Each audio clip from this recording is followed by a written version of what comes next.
Oke, selamat pagi. Assalamualaikum warahmatullahi wabarakatuh. Selamat santap sahur ya. Mudah-mudahan sahur kalian berkah, puasa kuat nanti 1 bulan penuh dengan tentunya puasa yang berkualitas. Kesampingkan pikiran-pikiran yang negatif, ambil pikiran-pikiran yang positif, karena dalam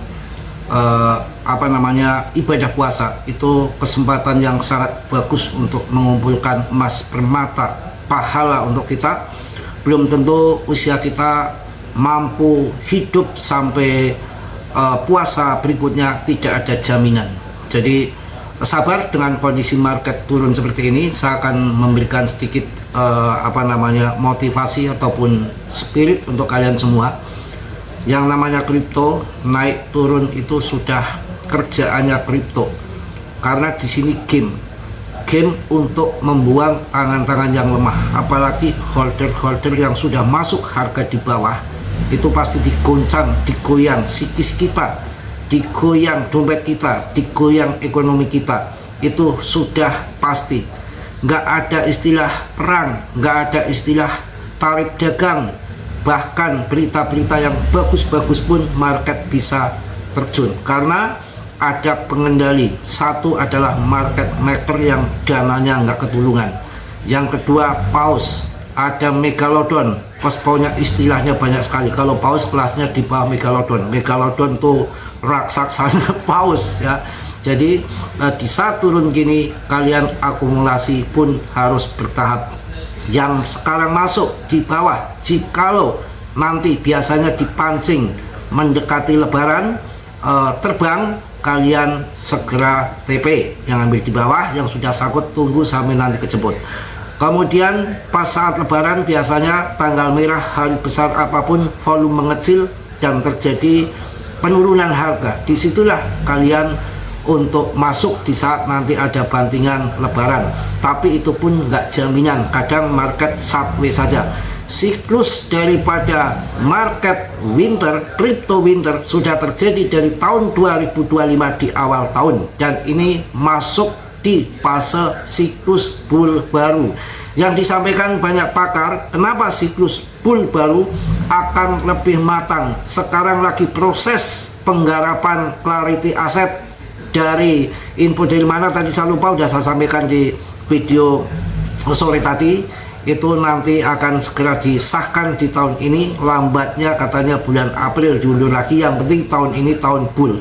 Adopsi kripto makin meluas, dari orang saham banyak masuk kripto, institusi masuk kripto, juga perusahaan-perusahaan teknologi masuk kripto. Bahkan kalau kita melihat perbankan-perbankan yang akan disarankan untuk adopsi cryptocurrency, bisa dijual belikan di sana, bukan hanya sebatas pinjam uang saja, tapi termasuk BTC, ETH, Solana di situ. Itu akan terjadi bull besar-besaran. Ya, yang nggak tahu kripto jadi tahu.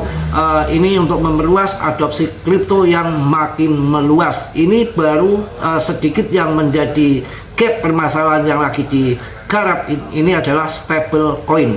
Stable coin kan banyak sekali. Sedangkan stable coin kan dikuasai individu yang punya stable coin itu.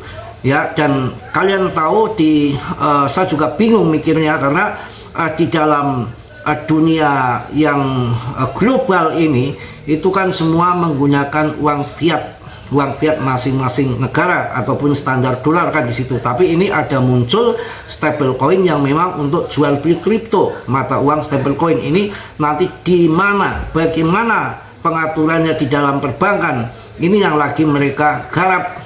Jadi masih tarik ulur. Nanti stable coin itu akan dikuasai perbankan, berapa persen, aturan mereka yang tahu. Apa nanti harus 50% pakai uang fiat, yang 50% pakai stable coin, saya juga nggak ngerti. Ataupun nanti perhitungannya bagaimana, mereka yang lagi garap ya, kita nggak usah pusing mikir yang kesana, pusing banget itu urusannya. Saya juga bingung stable coin itu nanti gimana. Itu yang penting itu dulu. Dan saya sampaikan, yang hanya punya koin PP ini adalah koin andalan meme coin tahun 2026 ini. Saya rasa untuk adopsi besar-besaran di sini ada GZ nggak main-main. Kita sebut GZ bolak-balik. Suatu fundamental koin yang akan terbang tinggi itu satu berdasarkan fundamentalnya. Depth-nya nggak megang koin banyak, tetap stabil. Holdernya meningkat terus, ada sosok besar di sini dengan komunitas yang kuat dan meningkat terus ya. Doge dulu ada si Elon Musk, kemudian Shiba ada Vitalik, dan ini ada GZ. Saya rasa Vitalik sama Elon Musk masih konsisten GZ ya. Jadi akan jadi besar ke depan. Jangan melihat harga kondisi saat ini. Justru ini lagi proses fase baru, kripto global akan semakin matang. Holding saja, sabar. Selagi koin itu nggak busuk, selagi koin itu nggak scam, dengan holder yang meningkat terus, ini besok udah 5.000, udah 514.000 ini paling nggak. Ini 513.000,8. Saya rasa akan masuk ke situ ya. Jadi PP ini termasuk koin yang tenang. Yang lain ngambil koin-koin hip sesaat, tapi untuk PP tenang-tenang saja. Ini sudah masuk ke ranking 38 lagi. Kita tunggu bullnya saja. Jangan sampai peristiwa kita kecolongan yang tidak cuan di Doge, tidak cuan di Shiba itu banyak. Kakak saya itu punya Doge miliaran. Itu dari dulu nambang. Dia pemain BTC dari tahun 2013 kakak saya. Tapi sampai sekarang masih memble. Karena tidak sabar itu. Ya harga masih murah, mereka udah dijual. Ya kan kita nggak tahu kalau nanti Doge waktu kakak saya menjual di harga 50 perak nanti akan jadi, kemarin sempat 12.000 kan nggak ngerti. Juga sekarang PP harganya murah begini, nanti sampai harganya 50 perak kan kalian nggak ngerti. Dan ini kan kita lihat yang terbesar sekarang untuk meme coin siapa lagi ya, Doge, Shiba, dan PP toh. Shiba, Doge, dan PP. Dan kondisi seperti ini, kemarin 20 miliar Shiba, ada yang serok paus 20 miliar Shiba, kemudian 20 juta kalau Shiba, 20 miliar kalau Doge, 250 juta Doge di serok paus. Juga begitu juga PP. Kalau PP mau scam, PP mau hancur nggak bertahan 3 tahun sampai tahun 2026 ini, mungkin sudah hancur dari tahun-tahun kemarin. Untuk PP ya, masih kuat bertahan dan menghancurkan ribuan meme coin, bahkan jutaan meme coin tergeser semua oleh PP. Dan kita harus memahami bahwa bukan hanya meme coin saja, termasuk koin-koin real project yang berkelas seperti Polygon, ada Algorand, ada yang lain-lain pun tergeser sama PP. Karena apapun proyeknya, teknologi secanggih apapun tidak ada gunanya jika tidak ada investor, nggak akan jalan. Investorlah yang paling utama, holder yang paling utama, komunitas yang kuat paling utama, yang sangat solid akan membuat koin itu akan berjangka panjang. Ini saya yakin. Asal kita sabar saja, karena ini termasuk siklus baru, termasuk perubahan baru, dan regulasi-regulasi juga lagi digarap di AS untuk mengenai ke depan. Yang tadinya kripto hanya untuk sebagai sapi perah waktu zaman Joe Biden, zaman si Obama ya, itu menjadi regulasi ataupun undang-undang yang nggak jelas, tahu-tahu disebut sekuritas, tahu-tahu didenda, tahu-tahu ini itu pokoknya belakutakan nggak karuan. Tidak ada aturan yang jelas, mensla-mensre, karena suatu saat mereka ingin menggondol uang kripto bisa saja.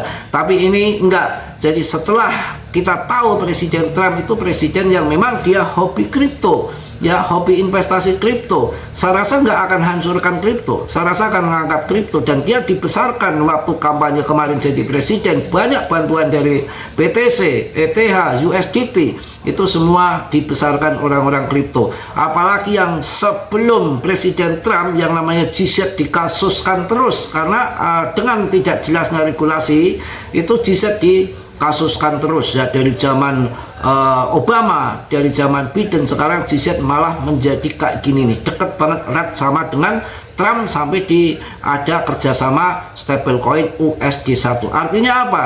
Artinya posisi GZ makin kuat, dan GZ memegang nggak main-main. Dia bukan orang goblok, bukan orang coblok, bukan orang melarat, bukan orang kurang kerjaan. Ngapain dia ngadopsi PP yang di luar daripada jaringannya? Sedangkan PTC dia punya bejibul, BNB punya bejibul, punya dia, dijual puluhan juta, mau apa? Nggak kurang duit. Ngapain dia capek-capek ngurusin PP? Ada sesuatu hal yang besar, ada sesuatu hal yang besar ke depan. Tunggu saja tanggal mainnya sampai pam gila-gilaan ya. Tapi tetap Dior riset sendiri, dunia kripto berisiko tinggi. Mas Bro tidak bertanggung jawab atas kerugian kalian, semua kerugian ditanggung masing-masing ya. Jadi kalau pas lagi hiburan bikin pencak silat ya, bikin nyanyi-nyanyi, bebas-bebas saja. Dan kita tahu hari ini berapa kali saya membuat video untuk kripto, sampai 3, 4, sampai 5 di pagi hari ini. Konsistennya kayak apa? Konsisten yang luar biasa. Makanya Mas Bro kalau mencintai seorang istri konsisten, nggak mensla-mensri, nggak murahan, nggak dijual obroal di sana sini, enggak. Itu Mas Bro ya, kecuali ada pengganti sudah ya. Itu yang saya rasakan, bukan orang yang mensla-mensri di bahkan porto yang terbesar saya di 4S Ceng, nggak saya tengok-tengok, itu ada di PP. Mau naik turun bodo amat, yang penting nggak busuk, gitu aja saya. Yang penting saya yakin, seyakin-yakinnya, apalagi uang dari profit dari tahun kemarin ya. Mungkin itu aja, harus semangat puasa kalian, mudah-mudahan puasa yang berkualitas, bukan puasa yang ece-ece. Dan sekali lagi saya ingatkan ya, jangan modus kalau terawih. Kacau ya, ini di grup juga udah pada tua-tua juga masih main main AWW aja ya. Mungkin itu aja ya, yang positif kalian ambil, yang buruk kalian tendang. Mas Bro mohon maaf, selama bulan puasa banyak inten malam, kelelawar jadi kelelawar, bebas-bebas saja, bujang kok ngapain ya. Kalau saya mau nikah besok pun saya bisa. Di sini pun ada tiga janda yang masih muda-muda ya, itu ngemis-ngemis ke Mas Bro, bolak-balik toel dijawilin, ngajakin apa nikah, sampai saya aja kalau makan bakso ke sana males, punya warung bakso itu. Punya warung bakso tuh masih muda, toel tuh tiap hari. Sampai ada temen ngomong ke Mas Bro, itu Mas Bro gimana? Mas Bro nya nggak respon, katanya saya nggak semudah itu jatuh cinta itu loh, nggak gampang. Jadi kalau memang nggak ada hati ya ngapain lagi mau ya nggak bisa kita mesra, nggak ada suka. Nggak bisa dipaksa. Bahkan anak saya aja saya nggak mau ikut campur masalah jodoh, terserah sendiri, karena itu nggak bisa ikut campur, itu rahasia ilahi ya. Mungkin itu aja, tetap semangat. Mudah-mudahan kita sukses semua. Dan Mas Bro tentunya manusia biasa seperti kalian, makan batu gak, kerikil nggak, makan nasi sama ya. Jadi nggak sempurna, yang sempurna hanya milik Allah Subhanahu wa Ta'ala. Salam dari Tegal Mas Bro. Wassalamualaikum warahmatullahi wabarakatuh. PPPPP Mak News.